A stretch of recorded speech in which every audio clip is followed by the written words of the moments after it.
Copyright law in the United States is as old as the country itself.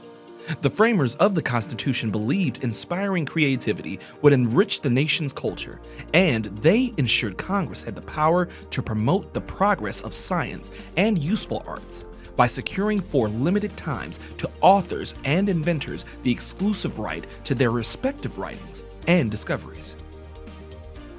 Congress quickly acted, and President George Washington signed into law the Copyright Act of 1790, an act for the encouragement of learning.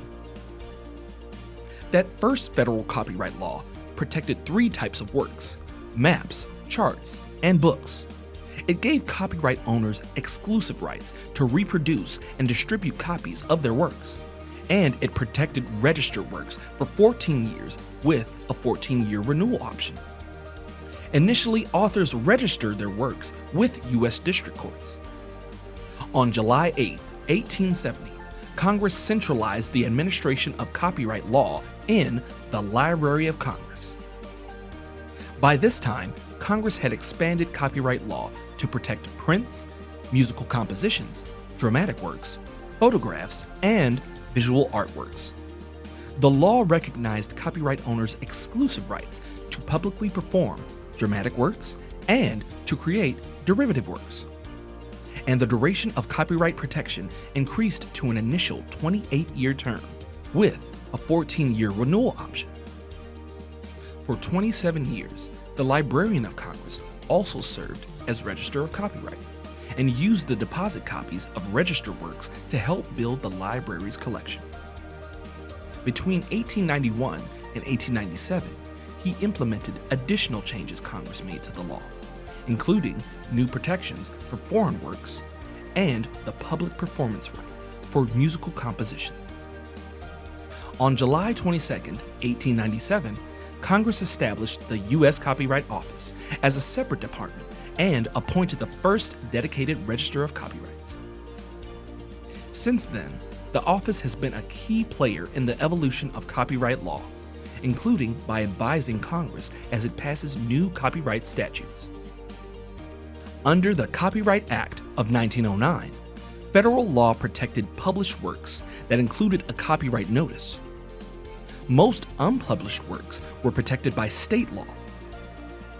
Works published without a copyright notice fell into the public domain.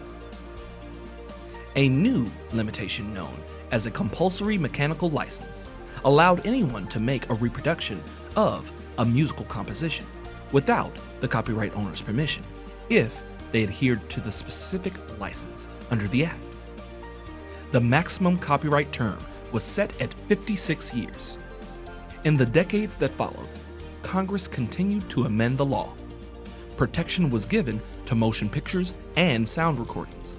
A new public performance right for non-dramatic literary works was added, and the length of the copyright term changed many times. In the mid-1970s, Congress passed a major revision to the copyright system, the Copyright Act of 1976.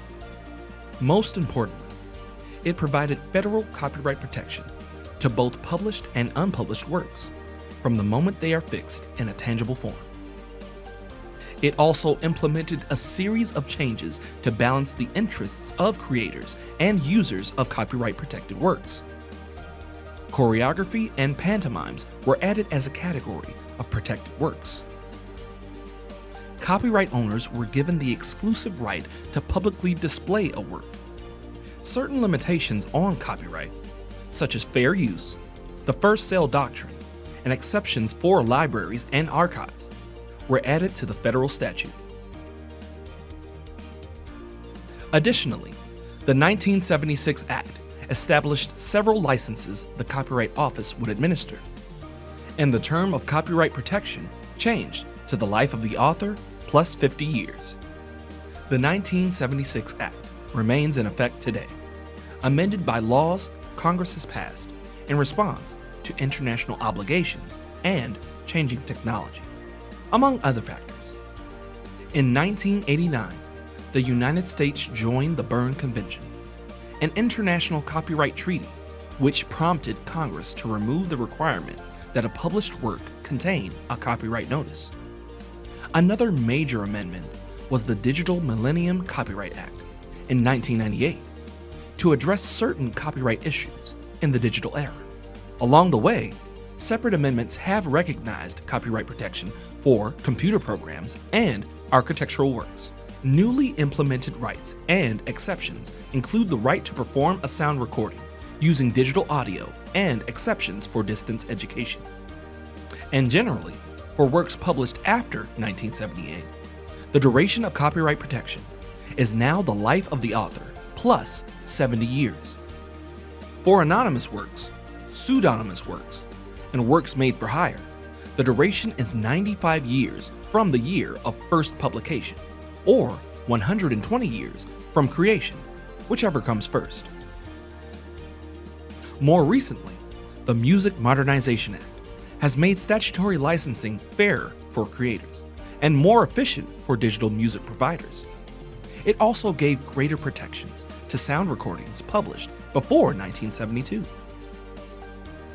And the Copyright Alternative and Small Claims Enforcement Act established the Copyright Claims Board, a tribunal within the office, providing a voluntary alternative to federal court for resolving certain copyright disputes.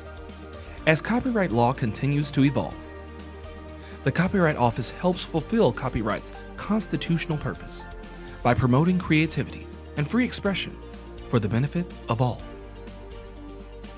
Learn more about copyright in our other Learning Engine videos and at copyright.gov.